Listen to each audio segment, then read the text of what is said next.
Ready हैं सब लोग? हाँ जी, ठीक ठीक।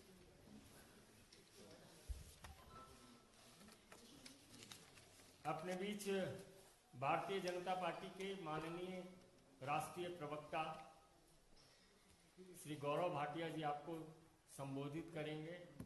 मेरा विनम्र निवेदन है माननीय भाटिया जी से कि आपको संबोधित करें।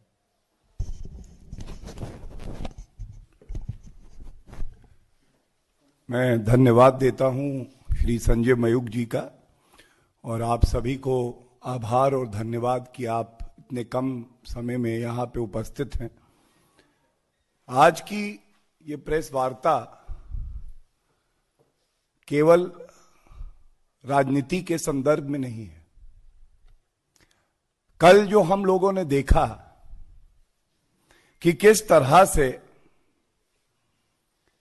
तमाम विदेशी, जिनको सेलिब्रिटी लोग चाहे कहें लेकिन हम सेलिब्रिटी नहीं कहेंगे, वो ताकतें जो भारत की प्रगति से परेशान हैं, जो नहीं चाहते कि हमारे देश की लोकतंत्र की बात पूरे विश्व में तारीफ करके करी जाती है वो आगे भी हो, जो चाहते हैं कि हमारे देश की जो नींव है, आर्थिक मजबूती, सामाजिक मजबूती और सांस्कृतिक धरोहर, इसको कैसे नष्ट किया जाए, उसके लिए एक अंतर्राष्ट्रीय साजिश रची जा रही है।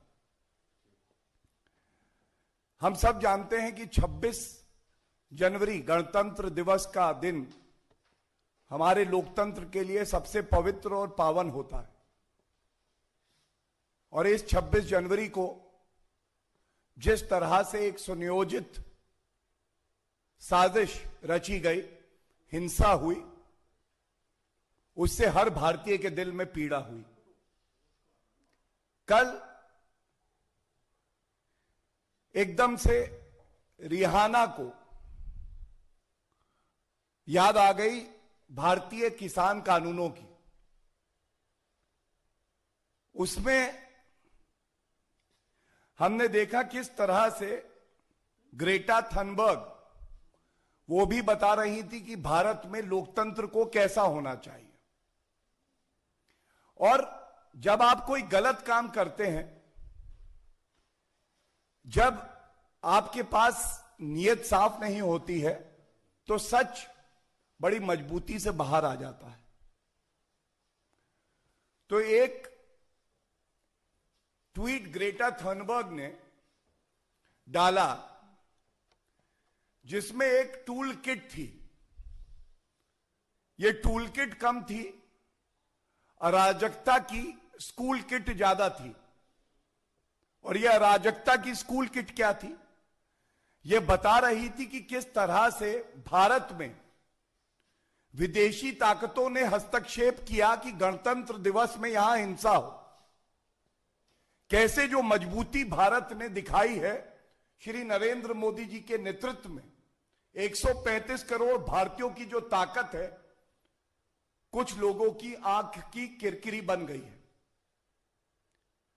और आपके समक्ष मैं ये बात जरूर बांटना चाहूंगा, ये जो अराजकता की स्कूल किट डाली गई, इससे एक बड़ा खुलासा ये हुआ, छोटा मोटा नहीं, बहुत बड़ा षड्यंत्र हमारे लोकतंत्र के खिलाफ किया जा रहा है। 1 GB डेटा, 1 GB मटेरियल, ये सब उपलब्ध कराया गया उन ताकतों को, शक्तियों को, कि कैसे हमारे देश को कमजोर करे। किसान कानून तो एक बहाना है, हमारा पवित्र लोकतंत्र इनका निशाना है। और ये दस्तावेज जो सामने आए, जो अब पब्लिक डोमेन में है, हमारे लिए रिहाना, ग्रेटा थनबर्ग, मिया खलीफा और भी कई ऐसे विदेशी हैं जिन्होंने अपने अपने तरीके से समर्थन किया जो भी भारत में विरोध हो रहा है। हमारे लिए उन सबसे ऊपर हमारा लोकतंत्र, हमारा देश, हमारा भारत है। और जो इन दस्तावेजों में सामने आया वो मैं आपके समक्ष रख रहा हूं, क्योंकि वो चिंता का सबब है चिंता का सबब इसलिए नहीं कि हमारा देश मजबूत नहीं, नेतृत्व मजबूत नहीं, सेना मजबूत नहीं। चिंता का सबब इसलिए है कि ये विदेशी ताकत आखिर चाहती क्या है। और दूसरा हिस्सा जो मैं अभी प्रेस कॉन्फ्रेंस में बाद में उठाऊंगा कि हमारे नेतृत्व से, नरेंद्र मोदी जी से नफरत करते हुए हमारा विपक्ष देश के प्रति उनकी क्या जिम्मेदारी है वो भी भूल गया। तो दस्तावेजों में यह सामने आया कि ये जो आंदोलन चल रहा है ना, इसमें एक कमजोरी है। वो कमजोरी क्या है? वो कमजोरी ये है कि अगर मान लो ये 3 कानून वापस भी हो जाते हैं तो इसके बाद का क्या प्लान है।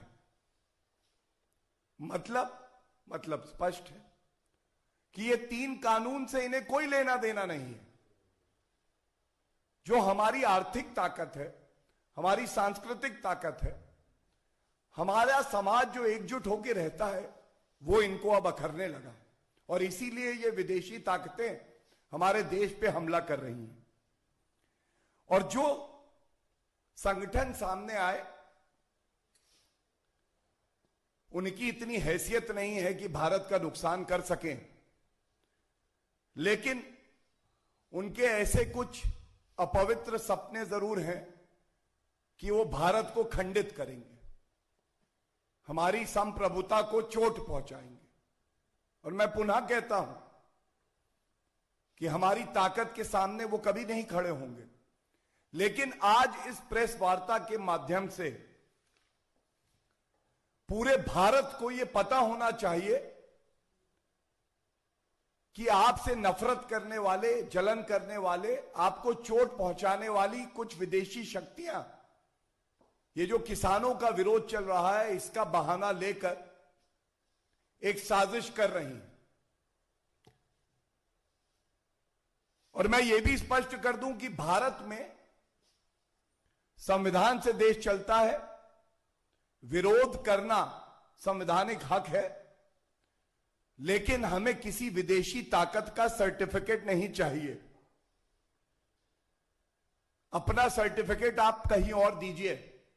भारत के मजबूत लोकतंत्र में एक विदेशी सर्टिफिकेट की जो बताएगा कि भारत में गलत तरीके से संविधान तोड़ा जाता है, तो हमें ऐसा सर्टिफिकेट नहीं चाहिए।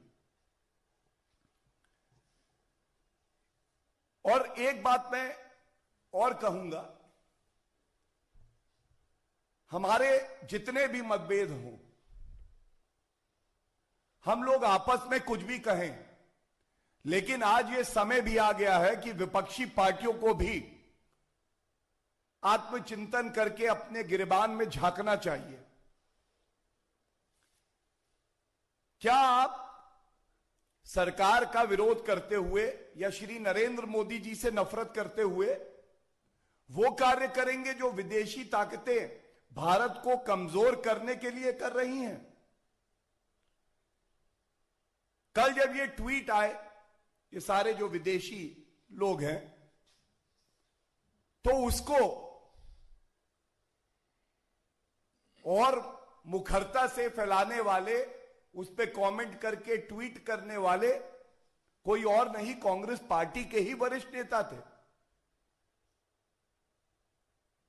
आपकी परेशानी सरकार से हो सकती है, भारतीय जनता पार्टी से हो सकती है, लेकिन कांग्रेस पार्टी, एक बात याद रखिएगा, देश मजबूत रहेगा तभी आपका वजूद रहेगा। देश को कमजोर करेंगे तो यह भारत में भारतीय जनता पार्टी का शीर्षस्थ नेतृत्व सहन नहीं करेगा। और सवाल यह भी उठ सकते हैं कि जब जब राहुल गांधी भारत छोड़ के बाहर जाते हैं तो क्या वो भी इस साजिश के हिस्सा होते हैं? लंदन में ईवीएम पे सवाल उठना, जब इलेक्शन कमीशन ऑफ इंडिया कहता है कि मैं चुनौती देता हूं, आप यहां पे बात करिए। चाइनीज एम्बेसडर से मिलना, रात के अंधेरे में किसी को पता ना चल जाए, झूठ मीडिया पकड़ता है तो कहते हैं यहां मिले। और पुनः केरला की प्रदेश महिला कांग्रेस, मेरे हाथ में उनका ट्वीट है, शब्दशः जो भाषा इस ट्वीट में है वही भाषा ये अंतरराष्ट्रीय संगठन जो हैं वो फैला रहे थे कि ये इस भाषा का प्रयोग करूं। तो क्या आज ये भी प्रश्न नहीं उठेगा कि कम से कम विरोध करते करते ऐसा ना करिए कि देश का नुकसान कर दीजिए। और मैं इस मंच के माध्यम से भारतीय जनता पार्टी की तरफ से बड़ी जिम्मेदारी से एक बात कहूंगा, कभी कभी ऐसे प्रकरण हो जाते हैं जो विरोधाभास होने के बावजूद, अलग अलग मत होने के बावजूद देश को मजबूत कर देते हैं, देश को एकजुट कर देते हैं। और ऐसा ही कुछ हमने देखा है, जिस तरह से जन समर्थन का एक सैलाब सा आ गया, हर भारतीय ने आगे बढ़ के बात कही कि राजनीति एक तरफ, लेकिन मेरे देश पे अगर आएगी तो उसकी आन बान शान से मैं समझौता नहीं करूंगा। यह संदेश आज पूरे भारत में बड़ी मजबूती से गया है। और जो विदेशी ताकतें हैं जहां भी हैं, हमें पूरा यकीन है भारत की एकजुटता का यह संदेश वहां तक भी पहुंच गया। एक विनम्र अपील और विनती मैं जरूर करूंगा, जैसा हमारी सरकार ने, श्री नरेंद्र मोदी जी ने, सभी भारतीय जनता पार्टी के वरिष्ठ नेताओं ने, हमारे राष्ट्रीय अध्यक्ष श्री जेपी नड्डा जी ने कहा है, हम किसानों का बहुत सम्मान करते हैं। और यह भारतीय जनता पार्टी का सदैव मानना रहा है कि किसान वो है जो देश के लिए अपनी जान भी दे देता है। तो एक विनती और एक अपील मैं जरूर करूंगा किसान भाइयों से, आप हमसे बातचीत करिए। जो कुछ किसान संगठन हैं जिनको ये कानून ठीक नहीं लग रहे, वो विरोध कर रहे हैं, विरोध जरूर करिए। लेकिन अगर कोई बाहरी ताकत हमारे देश का नुकसान करती है, आपके बच्चों का भविष्य पे कालक पोतती है, तो हम सबकी यह जिम्मेदारी बनती है कि हम एकजुट हो जाएं। और जिस तरह से यह उदाहरण के तौर पे पेश कर रहा हूं, भारत में हर कोई इनका सम्मान करता है। लता मंगेशकर जी सामने आई, उन्होंने एक बहुत अच्छा संदेश देशवासियों को दिया है। उन्होंने भी यह बात कही है कि विदेशी शक्तियों का भारत की अंदरूनी राजनीति में कोई स्थान नहीं है। उन्होंने यह भी कहा है कि हम अंदरूनी मामले सुलझाने में सक्षम हैं। इसी तरह से सचिन तेंदुलकर जी भी सामने आए हैं और तमाम ऐसी बड़ी हस्तियां हैं, बॉलीवुड से हैं, क्रिकेट जगत से हैं। ये सब आज दिखा रहे हैं कि हमारी एकता क्या है। और अंत में इस बात से करूंगा, जो विदेशी थे उनसे हमें वफा की नहीं थी उम्मीद, लेकिन विपक्ष क्यों नहीं जानता कि वफा क्या है। एक इंडिपेंडेंट कंट्री, स्वतंत्र राष्ट्र का पहला मापदंड यह होता है कि जो निर्णय राष्ट्र के लिए लिए जाते हैं उसमें कोई भारी ताकत का हस्तक्षेप ना हो। This is the concept of sovereignty. No external power can dictate what is good for our country. And as a proud Indian, I would like to say that India's democracy, our economic, cultural and social strength is recognized world over. This is a conspiracy and a sinister design by certain powers internationally to weaken our country. And I must in the end say that India under the leadership of Shri Narendra Modi ji today is strong enough to not only resist but to destroy such evil powers. The entire country and every citizen stands united against this sinister war that is being waged against our country. This will not be tolerated. Thank you. Any question?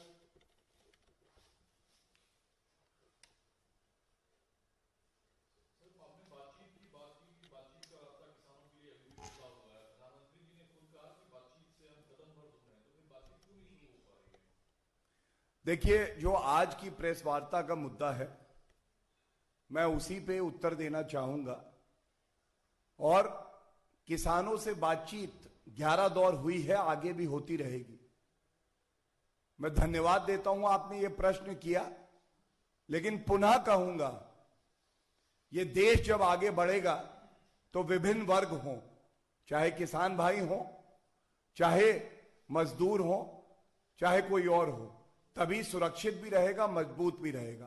तो ये press वार्ता आज इस बात के लिए है कि देश एकजुट होकर खड़ा है और इन विदेशी ताकतों को परास्त करने का हुनर, ताकत, मंशा हमारे पास है और इन्हें हम परास्त करेंगे। आपने कहा राहुल जी जब जब देश से बाहर जाते हैं तो क्या इन विदेशी ताकतों के शिकार होते हैं, इसका क्या विस्तृत अर्थ है? मैंने आधार देते हुए एक प्रश्न पूछा है कांग्रेस पार्टी से, जो प्रश्न भारत का हर नागरिक पूछता है। ईवीएम हमारा अंदरूनी मामला है, तो लंदन में प्रेस कॉन्फ्रेंस क्यों हुई थी? कपिल सिब्बल वहां पे सब देख रहे थे। जब भारत से बाहर गए राहुल गांधी, विदेशी भूमि में उन्होंने गलत कहा कि हमारा जो ताना बाना है सौहार्द का, वो खत्म हो रहा है। और मैंने ट्वीट दिखाया आपको उनके स्टेट यूनिट का, जिसके सारे शब्द वही हैं जो 1 GB मटेरियल मैंने बताया ये विदेशी ताकतें फैला रही थी, उससे लिए गए हैं। तो क्या यह सवाल वाजिब नहीं? और इसीलिए ये जो शक की सुई है, ये घूम के कांग्रेस पार्टी पे जाती है। धन्यवाद।